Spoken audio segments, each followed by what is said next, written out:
Hi, my name is Laura O'Keefe, and welcome to our first edition of Know Your Schools. Before heading to the studio, I would like to know how you feel block scheduling has affected this school year so far. Thank you. That's a great question. Block scheduling, obviously, or the rotating drop, as we want to call it, because I think block scheduling throws people off, has really created a whole new arena for us for learning opportunities. We're norming it this year. There's a lot we have to do and continue to do, but the early feedback has been overwhelmingly positive. From the teacher side, they're getting more vested into their curriculum. They're finding they're able to really dig down deep into the subject areas they're teaching. Students, straight off the bat, picked it up quicker than the adults. We're finding that we have now more opportunity to offer more programs, to build more of an academic culture, and for students to get more done during the course of the day than they've had under previous types of bell schedules. That's super cool. I actually have really been enjoying block scheduling as a senior myself. Yeah, I would hope. I know it's unfortunate for the seniors, but you guys are getting a taste of kind of how college will be for you guys. So we're excited for it, and we're looking forward to kind of getting into the scheduling conversation for next year. Looking to, like I said, get more programs out there, but then really create expectations for students to take advantage of what they have in front of them.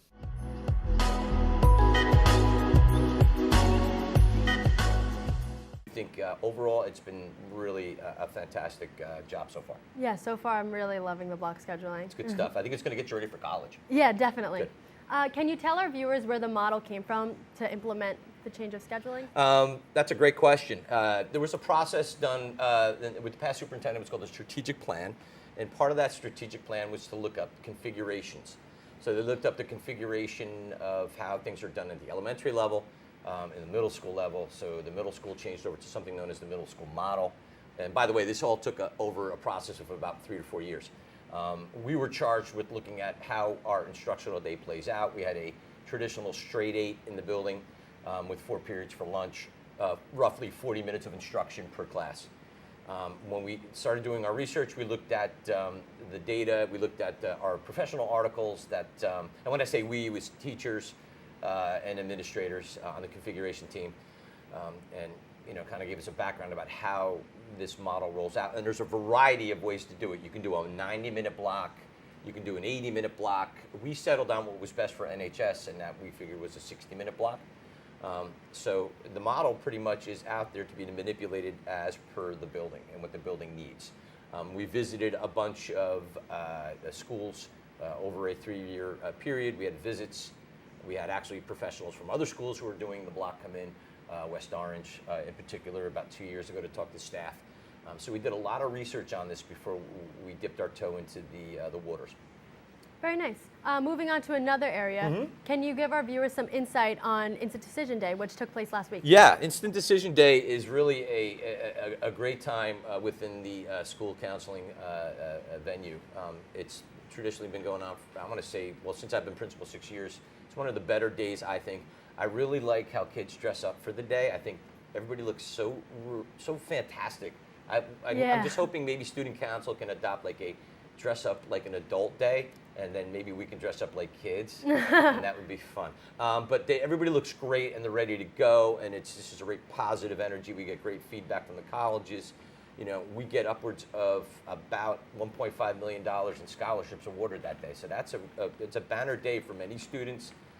College nowadays and what kids are going into nowadays is radically different from when I was leaving these halls in 1984. The decisions you guys have to make are a lot more than I had to make. It's as you probably know, the conversation you have with your folks, and whether it's a trade school, whether it's military, these are not decisions to be taken lightly. So when kids get that kind of, I'm in a school and I'm ready to go, I think there's a great sense of closure to one part of their life. So it's very fantastic to do that. We just hope that the seniors stay cute for the rest of the year and finish out strong. But it's a great time. Yeah, being a senior, actually, I participated in Instant Decision Day. And I got into the one school I did. Where's that? Johnson & Wales University. Awesome. So you want to pursue hotel management, or what do you want to pursue? Psychology. Psychology. Yeah. Okay. So this year, Interesting. I was fortunate enough to be able to expand my knowledge through one new course called Race in America. Sure. And how were you able to add new electives into the program of studies this year? Well, it's a great question. That's all. There's a lot that goes on behind the scenes. In fact, we're having these discussions as we speak. You always are. We're a present-oriented culture in schools, but we always have to have one eye on the present and one eye on the future. So we're always projecting out where we want to go as we go through curricular review and have offerings. This kind of ties back to the question regarding block scheduling. It's our hope that we can expand offerings as we move forward. So we had a conversation with the Social Studies Department about 2 years ago. We did surveys of kids, got the information, what they would like, and this was one, of course, that came up, obviously a very timely course. It's the perennial problem of any human society, race and identity and gender and all that stuff. Those are cultural definitions, no matter where you go around the world. So I think it's great that you had experiences for it. But the process is, if a teacher can offer something and can build up a model curriculum that we think is worthwhile, we will run it. So you have to have the interest to do it. Yeah. And sometimes you have to put stuff out there and hope kids will bite. On that note, we're kind of expanding the computer programming offering. So we have an hour of code today. Oh, yeah. In the library at 3 o'clock. I'm going to be there coding. I'll just watch. I'm not going to code. But that's another piece. We want to kind of make our process about what we offer a little bit more amenable to students and their needs and how things are changing. But that's a great course. So what would you like students to know about scheduling for next year? That's a great question. As we kind of roll into January, I want all students to be thinking about their academic program, and it's going to be a conversation that's going to be a little different, obviously, for freshmen and sophomores, and juniors and seniors. But we are present and future oriented, like I mentioned before. And students need to be looking through the program of study, kind of having conversations with themselves and maybe with their guidance counselors and their folks about, what trajectory they would like to go. We are expanding offerings. There's going to be, classes that we want to offer new, but we have to kind of let people know that just because you put your class down or your schedule down, it doesn't necessarily mean you're going to get everything you signed up for. But we try to do our best to accommodate everybody.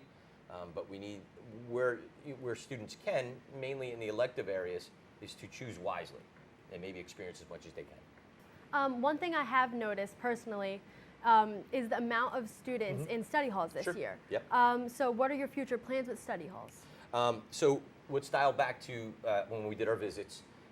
The culture in high-performing schools is that there were study halls, and it was an important part of the day. I know when we rolled it out, people were kind of aghast and were wondering why this was. There's a couple reasons. A, we're not fully configured to offer every kid in the building 8 courses, right? We would probably need an additional 15 teachers, which we just don't have. So there's always going to be a component where we're going to have study halls. But I think the bigger piece is, as we kind of change the culture around here and we norm it out, you can talk about 2 ends of the spectrum. You can talk about the AP kid who's overwhelmed with a million APs and having school anxiety and stress and falling apart, has a job, right? Has all these obligations, wants to do everything all the time. We want to encourage that kid, but when we went to best performing districts, those types of students took a study hall, right? For the idea of getting yourself together, right? Planning your day. The idea is getting more done between the horns of the day, within our building. And then conversely, I'm having conversations with at-risk students, primarily freshmen and juniors. These are roughly, and I obviously won't name names, there's 50 students we did data on who, for whatever reason, academic, attendance, or discipline, are having issues in school. They are, through my conversations with them, I have them about twice a month, are now realizing, wow, I can get stuff done in school. So there's really no excuse now to not perform well, all right, and to take advantage. Now, are kids going to still do nothing in study hall? That's up to them. But the idea is we want to change the culture, and the academic expectations in this building is, you're going to advocate for yourself, but then you're also going to plan for yourself as you practice to get into adulthood and go off to Johnson & Wales. Yeah. So that's my last question for today, and we No more? No, that's Darn, this is fun. We thank Mr. Williams for joining us today. From the staff here at NHSTV, we wish you happy holidays and have a good night.